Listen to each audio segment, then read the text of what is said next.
Hello, and welcome back to another episode of Critical Reactions with your host, Bryan. We're going to finish out this week of Joy Sparkers with a track from a band called Yousei Teikoku. The song is called Patriot Anthem. I believe we've had them on the channel before. We've listened to them a few times in the Patreon live streams, and I'm kind of a fan of them, so I'm glad they got to show up this week. And yeah, let's dive into this and see what's going on. See what they're bringing to the table today.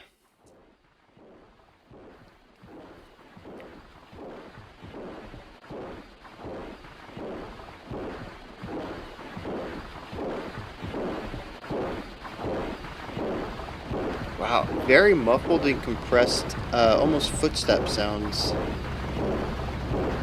And it's interesting how that compression is almost creating like a waterfall kind of sounds.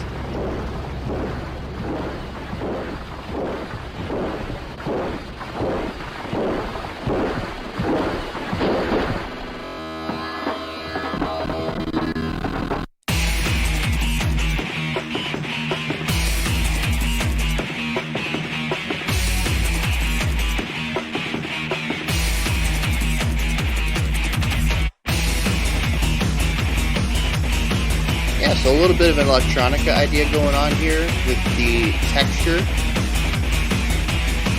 Very industrial.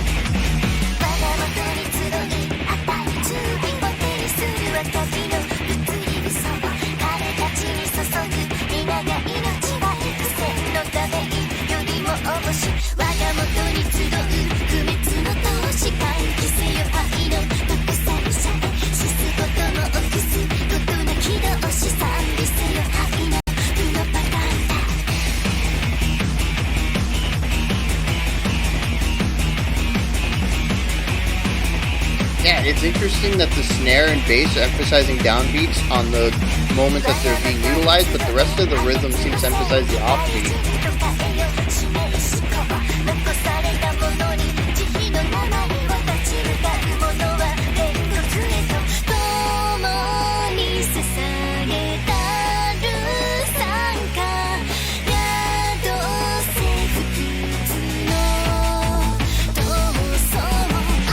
I like the vocal harmony there, as well as the production of it, though.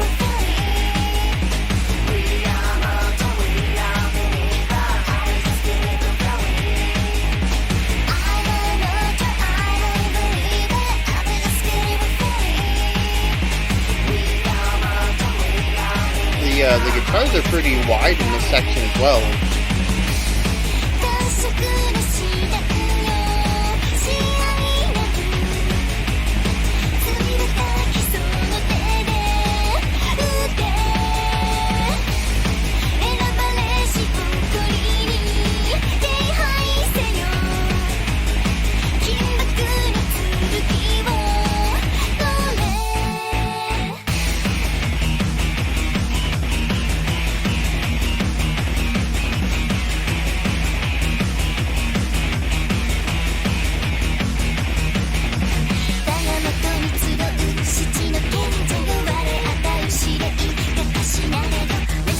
The sound of the song. Ooh. Yeah, it got very narrow there for a second. Makes me wonder what year this came out.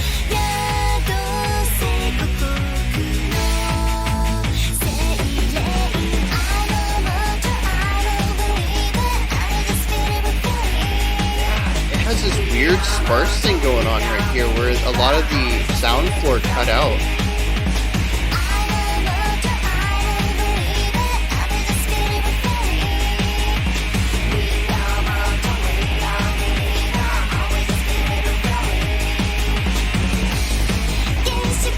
We're getting that width back in this section.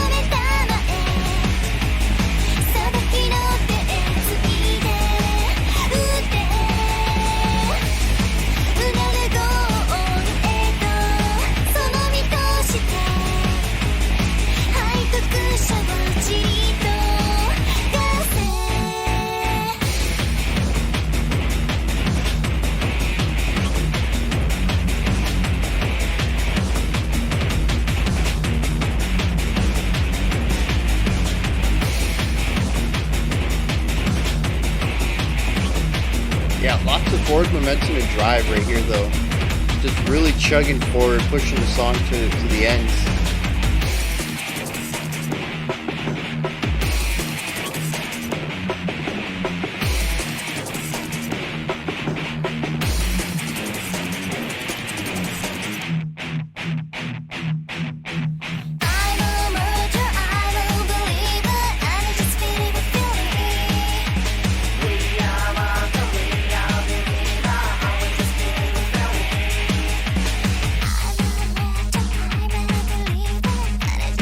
Another time they've done a variation on this section.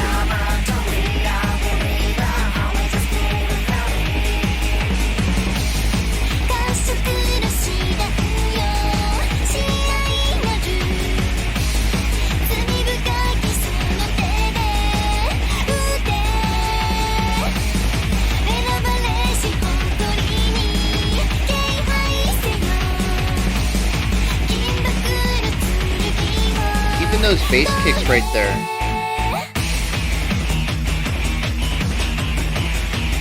There's a bit of an edge to it that sounds like electronic drum kit bass kick sounds.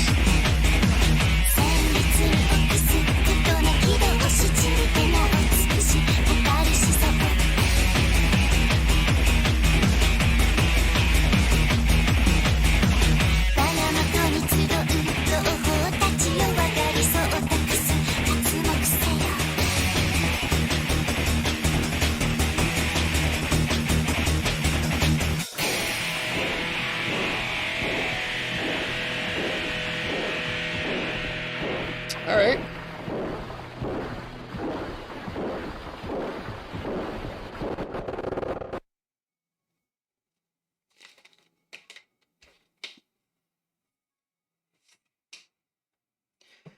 So yeah,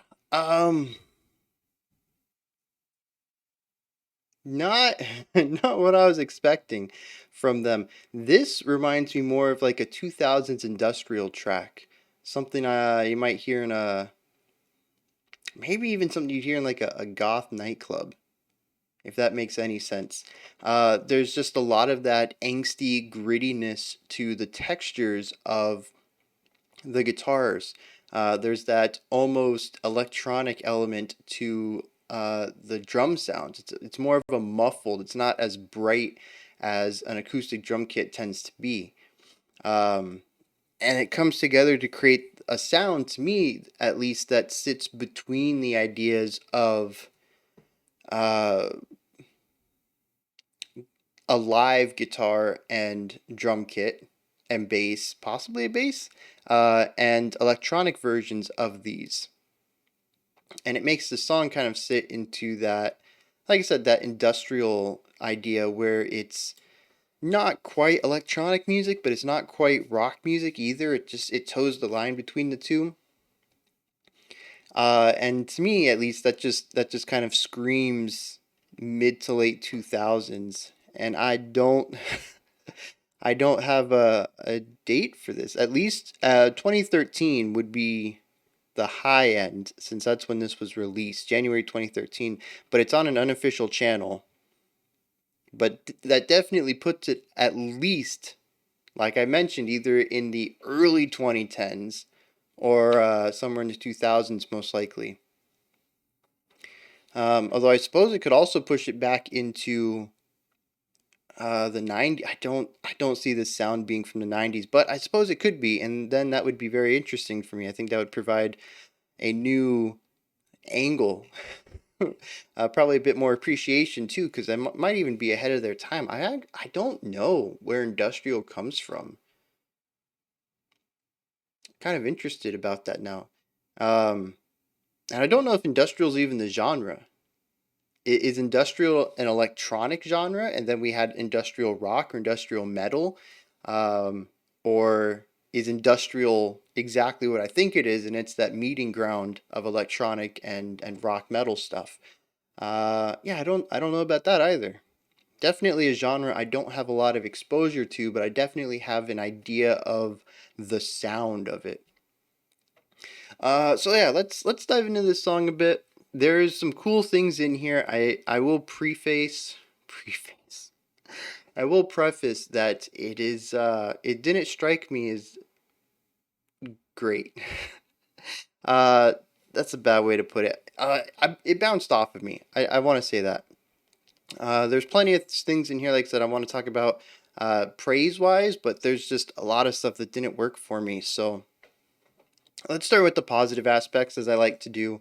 Unless something just, there's a few times where I've jumped into some criticism that it was just things that just stood out to me so bad. And this one's not that. It's just a bunch of minor things that didn't work for me. So we're going to start with positive, as I like to do.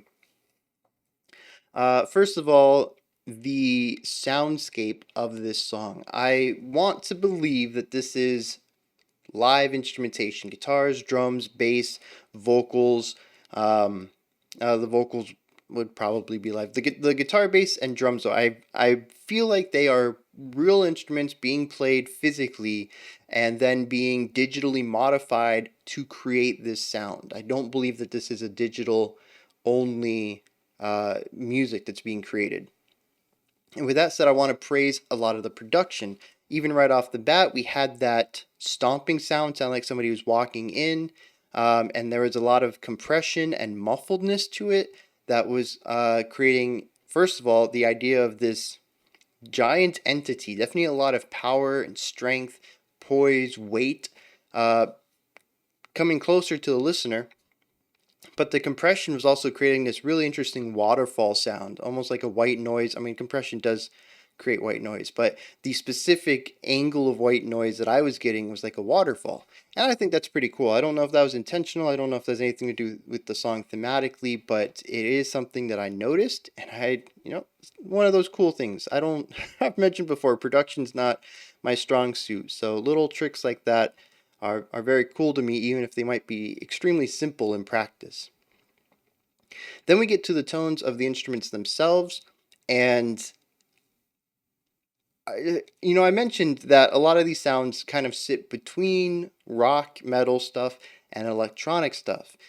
Even up to the point that I said I'm going to approach this like they're live instruments, but I'm still not 100% sure on that. If somebody told me in the comments, no, none of this was live, it's all done digitally, they used samples or they made sounds and then they modified them, I'd be like, okay, I would believe it. I really would. Because I'm still not quite sure. And I just think that's really awesome to take sounds, whether you're making them or using samples or you're playing instruments, and then modifying them and bending them to your will to create a specific soundscape. That is just so cool, especially since I tend to work more along the lines with just live instruments, acoustic stuff. Uh, Most of my writing is for strings and woodwinds and brass and percussion. I've written a lot of classical stuff, and I'm not used to having to really modulate the sound of the instruments too much in my own writing. And it's just one of those aspects of the digital age, whether it's pop music or electronic or even rock and metal, as they take an electric guitar and run it through effects pedals and cabinets and amplifiers to achieve a signature sound for themselves. Timbre modification is not something I really deal with, not really dealt with much until recently. And it's fascinating to see people bend sound to their will instead of working within the confines of what we have created. Instruments are man-made for the most part. So we've made these sounds, but I don't really modify them. I don't bend them to my will. I work within the constraints of what a violin can make. I work within the constraints of what a trumpet makes. So I'll always be kind of blown away by people who can just take ideas and take instruments and just modify them completely. This is something that I think I brought up with Cocteau Twins. Um, or maybe no, I think this got explained to me because I wrote it off as digital sounds, and a lot of people in the comments told me, no, that's guitars, that's bass, that's a drum. And uh, I read that, I'm what? So yeah, that's it's something that's always just gonna amaze me especially masters at it like this, just really honing in this industrial sound. It's this idea that they're going to take traditionally rock and metal instruments and modify them to fit more of an electronic tone. It's just as wild. And then the production, not just on the instruments themselves, but on the soundscape. I mentioned once the chorus kicked in that the guitars were super wide. The guitars were just pushed to the fringes of the soundstage. And the drums were closer, the vocals were closer. Even the vocals had a bit of widening to them in the harmony. Whereas in the verse, I believe the vocals were fairly centered. Once we entered into the chorus and we got the harmonized voices, it kind of split a little bit.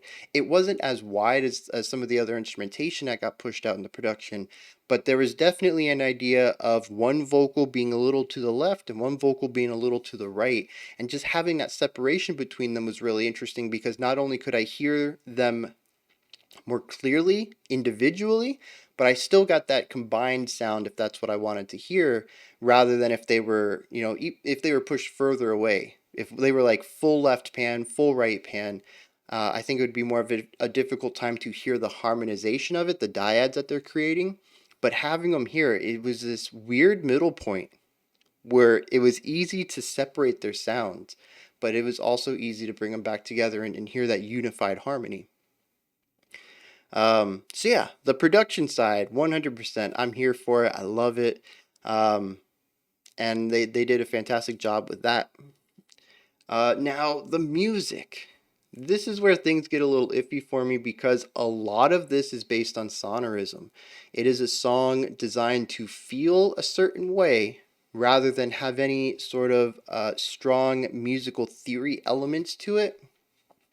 And a lot of that shows in some of the riffs that are created for the guitars, which tend to work within a pedal tone and then every once in a while interject a couple of notes or a small run at the end to create contrast and to create a contained loop. Because if you just have a pedal tone, you don't really feel the loop. You really need landmarks, so to speak, to hear the phrasing of an idea. And that's kind of the guitar line for most of the stuff. Now, there is a melody guitar line that shows up in the chorus, and it is more interesting than that verse guitar idea, but we'll get on that in a second. The song structure is interesting to me because I can hear a verse chorus idea, so I think it does fit within that ABABCB idea. I don't know, I always want to say a D at the end. I think it's because I have all those A, B's, and C's, and instead of idea, I always say ID. I'm just in that letter mode. So it fits within that standard construct structure. And then it does an interesting thing where the A's and the B's and the C's really aren't that different sonically. At least to me, a lot of this song sounds very samey. I'm not sure if part of that is just me not having a lot of experience with the genre or with this type of music or with this sound. I've mentioned in the past when we checked out early post-rock that it sounded very samey. And we've checked out some recent The Ocean stuff, and I revisited a Russian Circles track, and both times I found a lot of nuance, and they didn't feel as repetitive as I think they would have if I checked them out 2 years prior. So there's definitely something that can be gained by immersing and understanding a genre or a style of music. So I'm not saying that this song is repetitive. To my ears, it sounds repetitive, and it just might be that I'm not used to hearing whatever nuance they might be utilizing to create more diversity. But interestingly, at least to me, part of the repetition comes from what I just got done praising is the production. There isn't much of a strong production change going on between the sections of the song, and that paired with more of the compositional aspects that are retained across the ideas means that the sonic footprint of each of these sections, at least to me, again, feel very similar from section to section. Like I said, I can still feel the structure of the song, but a lot of that does come from the vocal work. Like I said, the chorus, I can hear the separation of verses, and that the separation of vocals, and that to me is the clear indication we've moved to the chorus. The chorus also has sort of a quiet lead guitar melody panned to the right, but a lot of the gritty, highly compressed tones that make up the sound floor,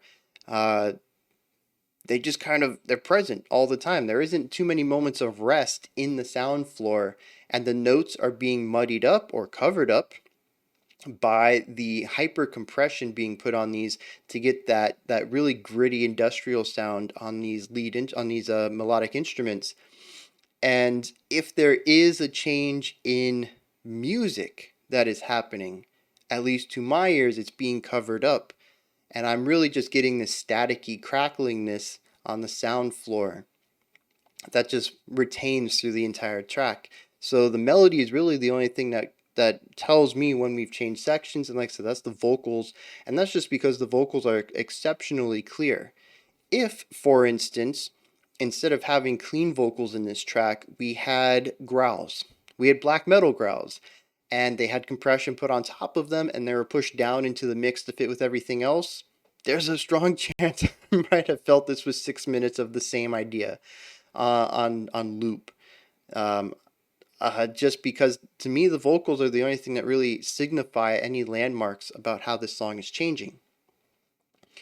Now, that guitar line, I do want to bring it up real quick. It is an interesting idea because, first of all, it is the only real strong melodic component to the instrumentation in this song.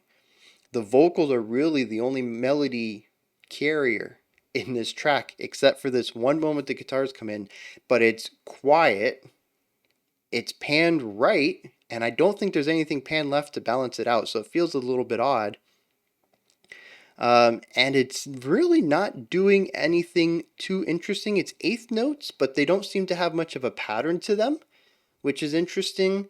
It seems to be a linear 8 to 16 bar beat phrase, and the notes just seem to be randomly picked, which is an interesting way to go about it when we have obviously some really strong catchy melody writing in the vocals, retaining a small range of notes and sort of creating nice hills and valleys, a nice little roller coaster element to the way that these notes move, whereas the guitar notes are just kind of all over the place. They don't seem to have much of a flow or what is that? A reason to them. And it acts as a strong contrast to the other melodic element that is front and center, has full volume, is not compressed, is not tried to be hidden, and has really good flow and catchiness to it. And it makes me wonder about some of these choices, whether it was intentional for some of this, whether it was just following trends at the time, if they were breaking new bounds. If they were, what led to this specific sound, this specific mix. And it's just, another questionable thing that I enjoyed was the second time the verse came around, the second time the chorus came around, actually. I think it was both times. That staticky ground floor that I was talking about that's pervasive throughout this entire track just kind of left. And it created two sections of the song, a middle point-ish of the song that just felt flat and empty. Again, an interesting decision. I don't, unlike that right pan guitar, which I find questionably contrasting, at least this one kind of worked for me. It provided a bit of a contrast. We got to see a verse and a chorus without that floor to it, without that strength, without that width.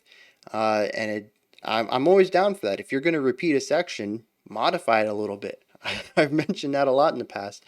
And while I don't necessarily think I liked it, I think we could have done with adding something rather than just removing something. We can remove it, but bring something else to the table as well, especially given how flat that section ended up being. Um, yeah, it intrigued me though. I was like, whoa, what's happening here? Let me analyze this. Let's see what's going on. It caught me off guard, and that's, at least for these reactions, being in this critical mindset. The novelty of being surprised is something I really enjoy. So that worked for me, at least on a reactionary level. Listen, um, even if I'm not 100% sure if I think it fits, but I enjoyed it, and I think that's good enough for that. Um, so yeah, I'm walking away from this one. I don't want to say confused, but with many questions. I didn't hate it by any means. Like I said, we've listened to quite a bit of Yousei Teikoku before. This is the first one that I think has really bounced off of me. Usually the band works very well for me. So it really is just a bunch of questions about possibly the sound they're going for, maybe this album in particular, maybe it was a phase of the band, because I don't think I've heard anything like this from this group before. Um, yeah, again, no shade to anybody who enjoys this, no shade to the band themselves. It's just I didn't quite enjoy everything about this track, which is fine. We all have our own preferences. But I am open to hearing other people's perspectives. If you absolutely love this song, or even this album, or this, assuming that this might be their sound for this entire album or something, this aspect, this era of Yousei Teikoku, if you enjoy this, let me know. I always like to see other people's perspectives, kind of view the song through their ears, hear the song through their ears, and try to get more appreciation out of it. And even if I don't end up loving it by the end of after I read the comments, just knowing why other people enjoy it is enough to maybe just broaden my horizons a little bit and come to appreciate it a bit more than I do right now. So yeah, go ahead and drop those kind of comments down there. Also, let me know anything else that's on your mind having watched this video. Drop some comments. Above that is a description box, and there's a link for Linktree. Take you to this menu right here. You can join the Discord community, you can buy some merch, you can support me through Patreon, you can follow me on Twitter, you can email me, you can submit a special selection. All sorts of stuff is in there. Go ahead and check that out. Above the description box, if you could, like, subscribe, and ring the bell. We got one more video coming up in 2 minutes. It is our creator request for the week. Otherwise, see you guys Monday, 5 p.m. Eastern Standard Time, 10 p.m. UTC as usual. I don't remember what next week's theme is. I never know what next week's theme is. Let me look this up real quick. Just so Alternative Rock Week. Yeah, so we'll be starting Alternative Rock Week on Monday at 5 p.m. Eastern. And then, of course, after that, we'll be doing special selections as we always do. All right, until next time, remember to be critical but not cynical of the music you listen to, and have a fantastic morning, afternoon, or evening whenever you choose to watch my videos.